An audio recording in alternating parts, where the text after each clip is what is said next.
Well, one of the weirdest moments of my life was the night my car was hit by a dog. That's right. I didn't hit the dog hit me. Okay? So first of all, it's important to know that the kind of car I was driving was special. It was a 1981 Oldsmobile Cutlass Sierra. It was baby blue, vinyl top, velvet interior, wire spoke wheels. We affectionately called it the Granny Mobile. Wasn't quite what a 17-year-old boy was looking for in a car, but hey, got me around. And at the time, like I said, I was about 17 years old, and I was driving home from seeing a movie with some of my friends. And on this particular night, we decided to take a little bit of a back way. It was a little bit quicker, a little bit different, a little off the beaten track. And even though it was a little quicker, it was really dark. There were no street lights on this particular way back home. And so as we reached a four-way stop, I could see just a little bit in the distance, there was this silhouette, if you will, on the side of the road. And I tried to make it out. We couldn't really tell what it was. And so it kind of looked like a tire, maybe just honestly like a bag of garbage or something just sitting on the side of the road. So we didn't think much of it, but I wasn't real sure. And so as I started moving though, we noticed that the object moved as well. And so I slowed down as a way to sort of pass this creature that was standing in the dark. And as we got a little bit closer, we could tell it was a dog.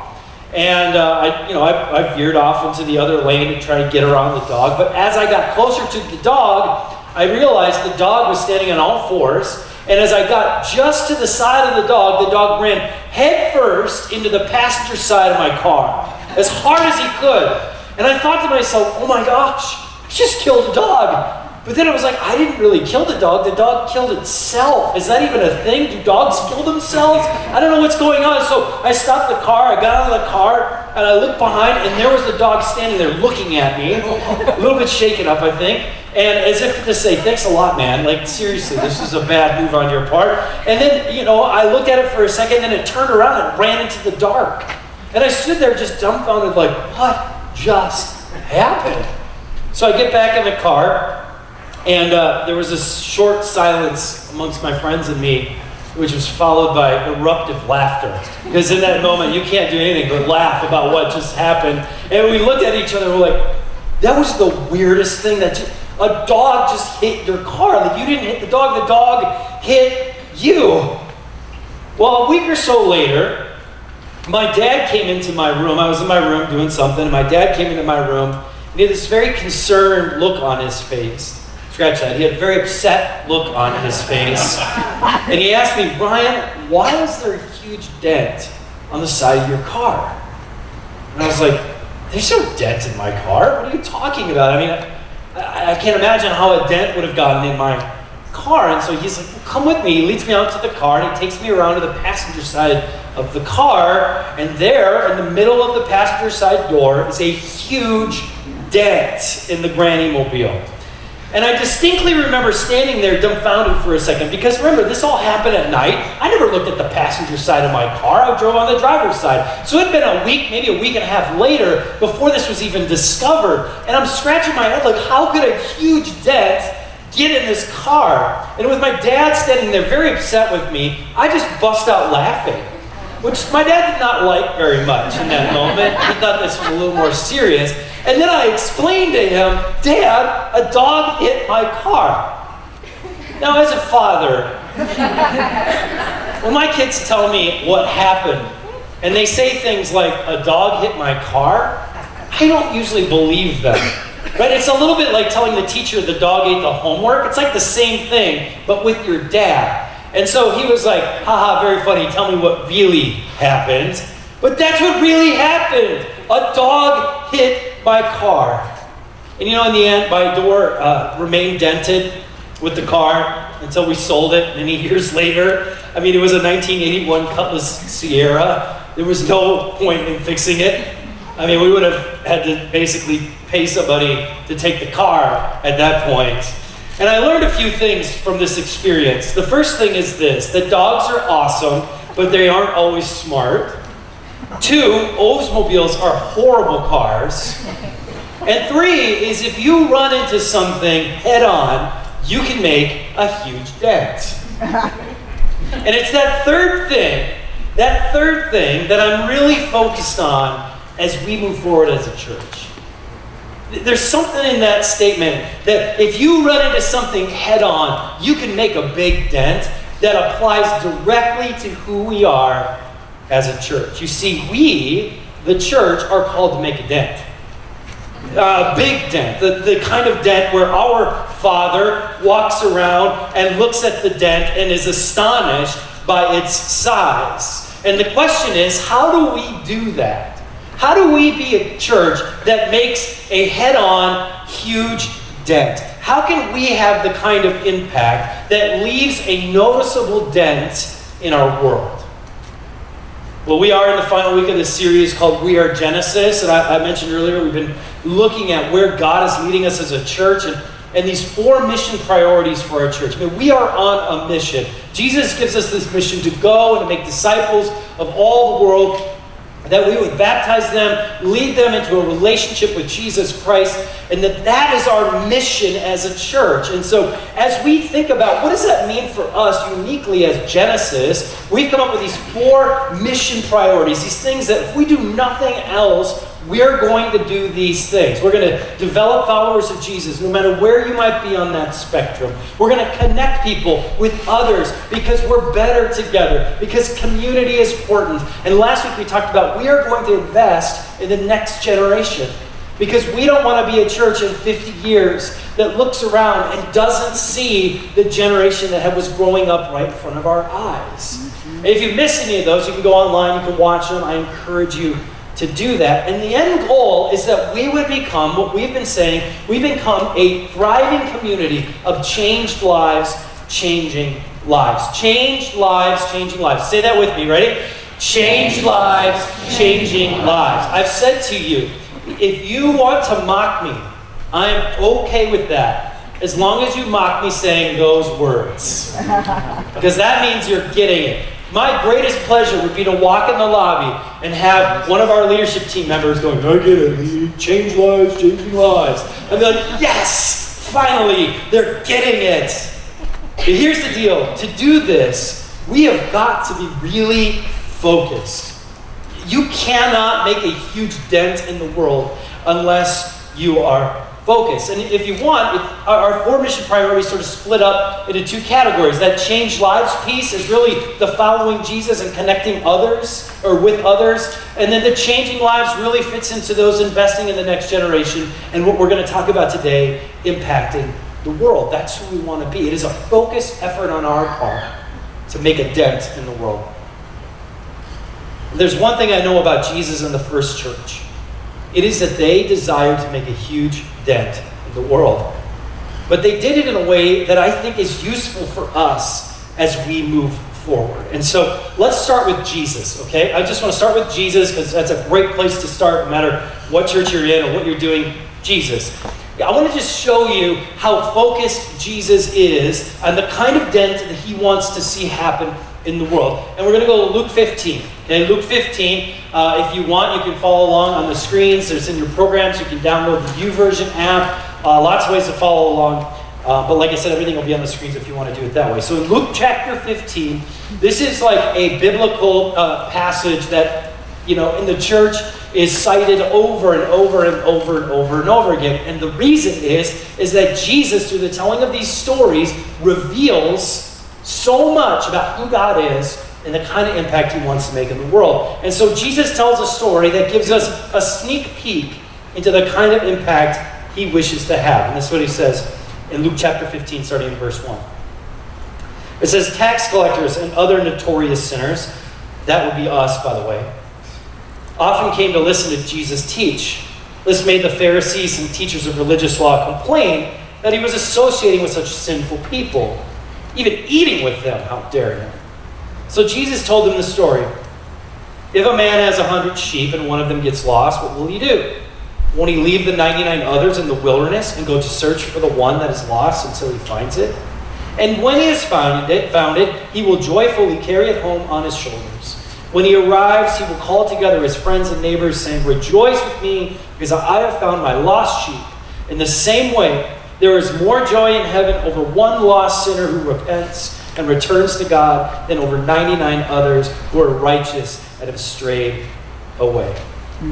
Now, I imagine that in this moment in history where Jesus is sitting with these notorious sinners, people like you and me, and he's eating this meal, and the Pharisees come and they confront him about this, that Jesus could have said, you know what, all right, let me just finish dinner here, and then, I'll come and I'll hang out with you because, I want to be a nice guy, and I feel like you guys need some time with me. But he doesn't do that. He doesn't do that, right? He makes it clear, I am here to make an impact, and it looks like this.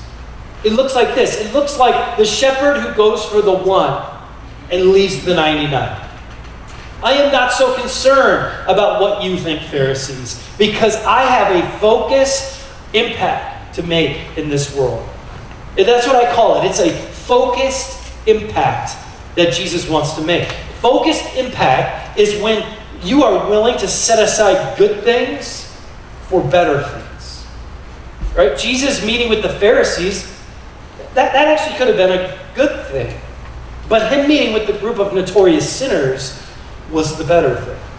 Because Jesus was focused on the one. He had focused impact in mind. And we see this with the first church as well. It doesn't end with Jesus. As the church begins to grow in the first century, the Jewish religious leaders, these same people that were threatening Jesus, they feel threatened, and because of that, they begin to imprison and execute people who call themselves Christians. There's this huge wave of persecution that goes throughout the city of Jerusalem. And it talks about this in Acts chapter 8, verse 1. It says, a great wave of persecution began that day, sweeping over the church in Jerusalem, and all the believers, except the apostles, were scattered through the regions of Judea and Samaria. Now, at this point, I think the religious elite in Jerusalem felt like they were victorious. We got them out of our city. They're spread all about. There's no way that this church thing can continue to have the same impact they've been having. No longer would they be able to continue to make the dent that we're trying to make. But that just isn't the case. In fact, it totally backfires on the religious elite. Look at what it says in verse 4. As they're scattered throughout the known areas in Judea, it says this, the believers who were scattered preached the good news about Jesus wherever they went. And again, there was a focused impact. They had a one-track mind about what they were called to do as the church. And it didn't matter where they were. It didn't matter who they were. They were called to make a dent in the world, and they were making a focused effort to do so, no matter where they ended up. And Jesus said to them before he ascended to heaven, he said, and you will be my witnesses telling people about me everywhere, in Jerusalem, throughout Judea, in Samaria, and to the ends of the earth. That is a focused impact. And that focused impact began with Jesus, and then it would be transferred to the church, and it would be taken into their backyards, and into their communities, and into the rest of the world. We want to have an impact on the world, don't we? I mean, I don't know anybody in this world, in their right mind, who would say, I just don't really care if I have any impact in anybody's life. Even if you're not a Christian, we want our lives to mean something. We want our lives to make some sort of impact in this world. When we die, we don't want people to say, you know what, didn't really mean anything. They didn't really do anything. What we want is we want people to say, you know what, they made an impact in my life. They had an impact in my life. And we as a church, we want to make a dent. We want to make a big dent. But to do that means we need to be focused. We need a zeroed in, laser-like focus. We need to have that same focused impact that Jesus had, that the first church had. And to do that, we are using, as a church, Acts chapter 1, verse 8 as our model. Okay, so Jesus, he lets the first followers know that his plan for the impact that the church is to make It starts in Jerusalem, it spans out to Judea, and then it goes to the ends of the earth. And he's referencing these three areas that we live our lives, and that the church ought to live its life if it's to make an impact. The church ought to make a focused impact both locally, regionally, and globally. Locally, regionally, and globally. It is vital to the health and well-being of every church that they discover what a focused impact looks like for them in those three areas. What does it look like for us to have a local impact? What does it look like for us to have a regional impact? What does it look like for us to have a global impact? That was the mission of the first church. It's the same mission that we have today. So let's talk about that. As a church, we want to impact the world. We want to make a dent. So how do we do that? How do we go about doing that? Well, let's break it down into these three categories. Let's start with locally. How do we do that on a local level? Well, one of the ways that you can do this is by getting on a team. Okay? Getting on a team. Here's one of the simplest ways that you can begin to help our church make an impact on a local level. As a local church, we are fully supported by people who want to make an impact by using their gifts. Right now, we have four, including our administrator, pastors on staff. 2 of us are full-time, 1 of us is part-time. And that's it. That's it. That's all we have. Our church is run, the fuel of our church, the engine of our church is fueled by the people of the church saying, I want to have an impact in this local community, and I'm going to use my gifts to help make that happen. I'm going to serve in whatever way possible. So when you walked in here today, there were people standing at the door. It wasn't me. It wasn't our staff. It was people who love other people, who want to let them know we love you, we're glad you're here. When you came in, people handed you a piece of paper. It wasn't me. When you dropped your kids off, it wasn't me. Right? Your kids right there, they're not with me, and you should be glad about that. Right? If you come on Wednesday nights and there's a student ministry, it's not me. Right? It's one of our pastors and many leaders. We've got groups that are happening. We're going to invite you to be a part of groups. People who are leading those groups, it's not me. It is a group of people who've decided we want to have an impact. And one of the greatest resources we have to do that is each other. We can use what we know how to do to impact the world. Right? So we are encouraging you, everyone in this church, to be on a team. We have a tech team. We have a care team. We have a Genesis Kids team. We've got a worship team. We've got a 12-year-old playing drums right now. Like, that's a kid who's deciding, I'm going to use my gifts for an impact, right? And listen, if you're doing nothing in this church and a 12-year-old is playing the drums, let's go, Let's go. If he can do it, you certainly can do it. You've got gifts that our church needs and this local community needs. And sitting in the chairs and watching everyone else doing it is not helping us make a dent. It's not helping us make a dent. We have so many opportunities for you to get on a team. And you know what? We are working to make that as easy as possible for you too. We are. So, getting on a team. That's the first thing you can do on a local level. Get on a team. The second thing that we can do is invite. Invite. At the beginning of this series, I mentioned that I want all of you to write down 3 names of people that you know that you could invite to church in the coming months. To pray about that, to talk with them about it. This is still the most effective way that a person comes to know Jesus. There are statistics all over the place about how people come to be a part of the church, how they come to know who Jesus is. And by far, the number one way that it happens is because somebody invited them. Somebody invited them. According to Tom Rainer, 82% of people who don't go to church have said they would likely attend if they were simply invited. 82%. But you know what?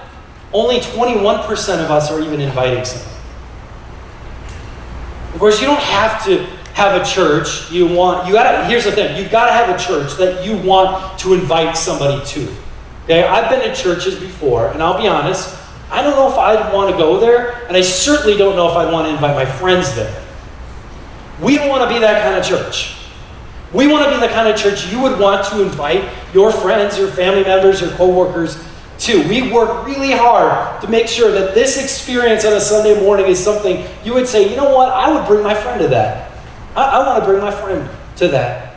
And so we are charging after this, saying, if we did this together, not only would we grow as a church, but the kingdom of God would grow. The local church would begin to make an impact in the world and in the lives of other people. Get on a team, invite somebody. And then last but not least, giving. As a local church, here's the deal. Our resources are always limited, both manpower and financially.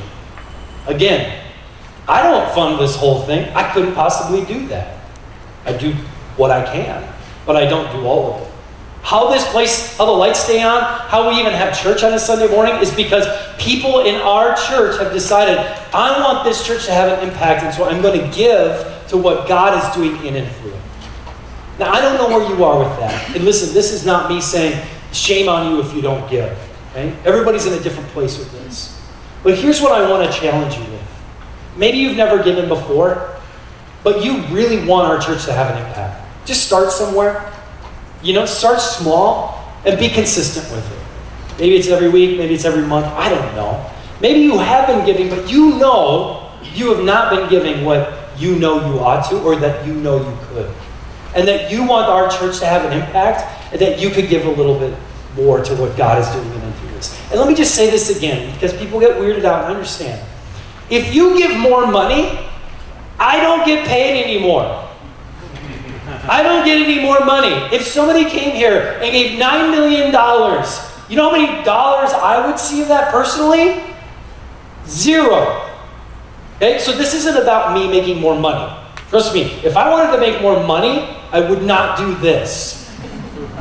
This is about us collectively deciding we want to have an impact in the world. And it is going to take all of us, our resources, our gifts, to do it. We can't just sit idly by and hope someone else will do it for us. Okay, we get off that soapbox. Get on the team. Start inviting somebody. Start giving. Just start giving something, because it's not just for us as a church. It's also for you. Trust me. Being generous with your time and your resources and your finances is a blessing not just to the church but to you also. We want to have an impact locally. And we want to be focused, which means we're not going to do everything, but we're going to do these things really, really well. We're going to do whatever we can to get our ministries operating at the full capacity because people are using their gifts. We're going to invite our friends because we love them. We want them to know Jesus. And we're going to give so that this church can have an impact. Okay. Regionally. We've really done, historically, there's been one thing as a church that we've done, and that is our community center. If you've been here any length of time, you know that that's been kind of in flux. We've been trying to figure that out, but it's not something we're giving up on. We believe that God's placed us here for a specific purpose, and that the original vision of our church was to have this piece of it. We have this partnership with the Brock Teen Center. We're still trying to figure some of that out, but we've got some things going on that we really want to focus on. As a community center, or the community center aspect of us, we're not going to do everything. But we're going to do a few things really well. Or at least we're going to attempt to. The first of those is Powwow. Many of you are a part of Powwow. Keith is here somewhere. I talked to him. It's starting again in November. Powwow is something that happens once a month, right in our parking lot. We hand out food for $10 to anybody who wants it. Produce, 60 pounds of produce for $10. We see anywhere between 200 and 300 people walk through the front part of our church, come inside, maybe get some water or whatever, and we want to serve them in that way. We do have career resources available here. We have contacts of people who will help people get connected to whatever job career path they need to get on. We have The Rock, the teenage center right across the hall here that we partner with. Every day there's somewhere between 50 and 100 kids who come to our church, who come to the teen center, who take lessons, who hang out, and we're still trying to figure out how do we as a church partner with you. Coming up in a few weeks, they're doing their annual Proof is in the Pudding auditions and concerts that are going to be happening in this space. So all this is going to change again, which is okay because we want to partner with that. And we're being asked as a church to provide different services during that. We're going to make food, we're going to sell food, we're going to do different things to partner with the Solid Rock Teen Center. And to let this region that we live in know that we love them and we want to serve them. And I don't know if you know this either, but we rent out our facility on a weekly basis. We let organizations and different places come in here and use our space at a very discounted rate. We've got a group that meets almost every Wednesday, I think, in room 1. This space gets rented out because we want the community to know that we're available to them, that we love them, we want to serve them. And I'll be honest, when I walked in, we've been through a lot of transition. The community center has been kind of in flux, and we're starting to put together the pieces that we need to do to help make that be what we think it could be long term. It doesn't mean that it's going to be this amazing community center tomorrow, but we are moving forward with it. We don't want to just be another church in the sense that we have all this space and facility and resources that we don't use to help the community around us. The second thing that we do and are going to continue to do on a regional basis is partnering with Indian Bend Elementary. So last year, we met with the leadership at Indian Bend. Indian Bend's just right over here on Thunderbird. And we talked to them about how could we potentially partner with you to serve this community in and through this school. And so we got connected with another organization called School Connect that does different things with schools. And for the first time ever, the schools are really opening their doors to allow churches to come in and actually serve the families and the students of the school. And so we're taking advantage of that. Now last year we did a few things. This year, with the help of some leaders, we are trying to do even more. We want this to be a long-term relationship that we can have, not just with the school, but with the families that are a part of it. Right? So the one thing that we're doing on October 20th, you can write this down, is we're doing our next Love Our Schools Day. This happens about 3 to 4 times a year, where different organizations go to schools throughout the area and they serve them. The last time we did, we cleaned stuff out, we painted, we did their landscaping, and the reality is schools are much like churches. Funding is low, resources are low, and so a church willing to come in and get their hands dirty a little bit is a huge help to what they're doing. In a couple weeks, I'm going to show you a video from one of the leaders there and a few of the students who have reported what our small things in their little school has done to make a difference in their education and in their community at the school. We can make a difference. We can make a focused impact. We can make a dent in our regional community right here around us simply by partnering with the school who will let us come in and do just about anything we want to help them. And those are really, right now, the 2 things we're focusing on. There's a lot of other things we could be doing, but we're focusing on those 2 things, the community center and Indian Bend. And then last but not least, globally. I know this is a lot of information, but you need to know this because it's exciting and we need to know it together. Globally, we have done a number of things over the years. But there are 2 things that, as we've talked as a staff, we've prayed, that we really want to invest in the coming years. Okay? It's not 9 things, it's 2 things. The first is that we have missionaries that are serving all over the place. We've got at least 2 right now. We're looking at adding a 3rd. One's in France, one's in Colombia. We're going to be having one of the missionaries here in November to tell you a little bit more about what they're doing. We support their efforts. Did you know that? That when you give money to our church, a portion of that goes to support overseas efforts in our global world to help other people know who Jesus is and have an impact. We support missionaries. The second thing that we're going to get involved with, and it's not going to be tomorrow, but it's going to be over the coming year, is what's called Covenant Kids Congo. I think in the past we've done a couple of things with Covenant Kids, but we're going to get more involved. And here's what Covenant Kids Congo is. How many of you know of World Vision? Raise your hand. Have you heard of World Vision? Okay, great organization. They are all throughout the world helping to rid the world of poverty and bring communities back to life, essentially through clean water and education and medicinal needs. And so we, as a denomination, not just a church, but as a denomination, the Evangelical Covenant Church, what we're a part of, has partnered with World Vision and is doing amazing things in the country of Congo to renovate villages throughout the entire country.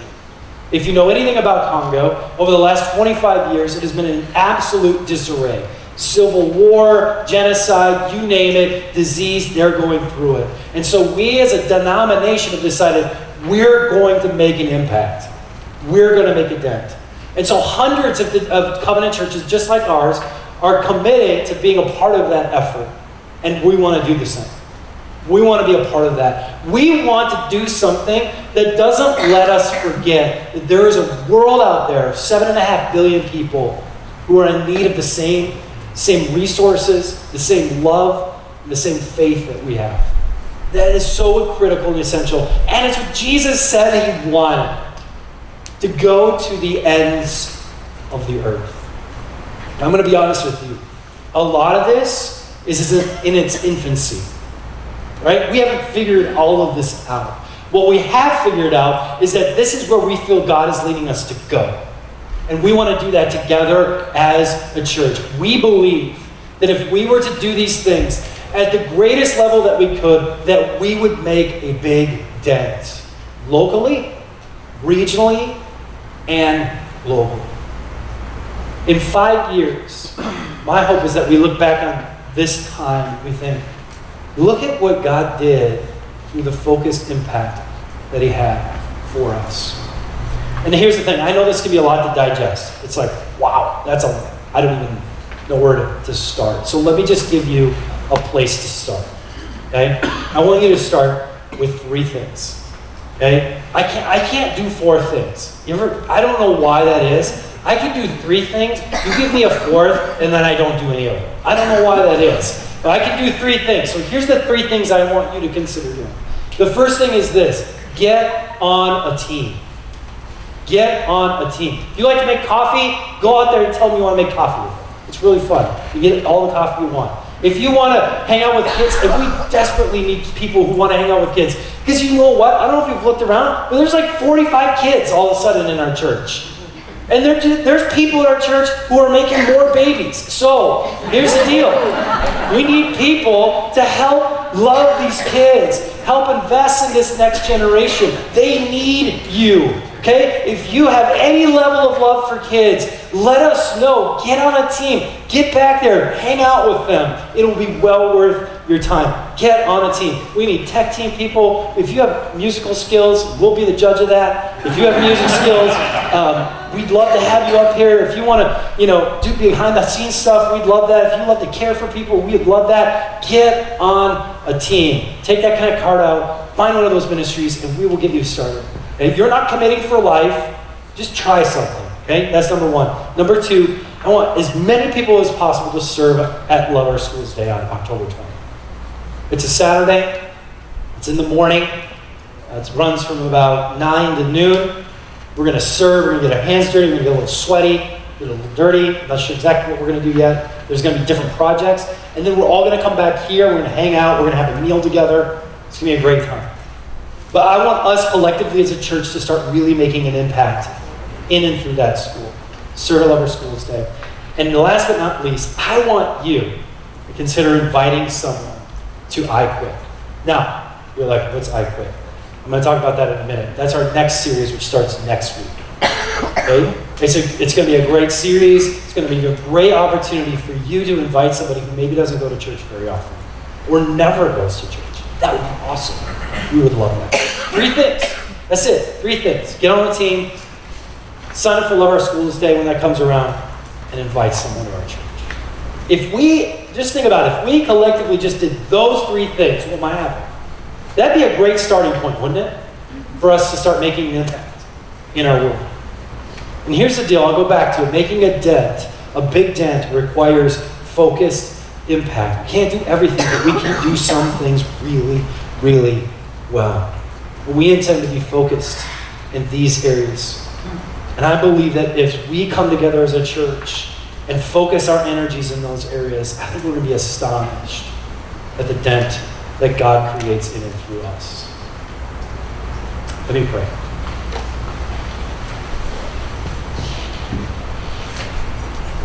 God, you have given us a big task.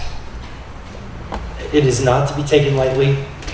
It can be challenging, it can be hard, but we also know, God, that it is well worth our time and effort.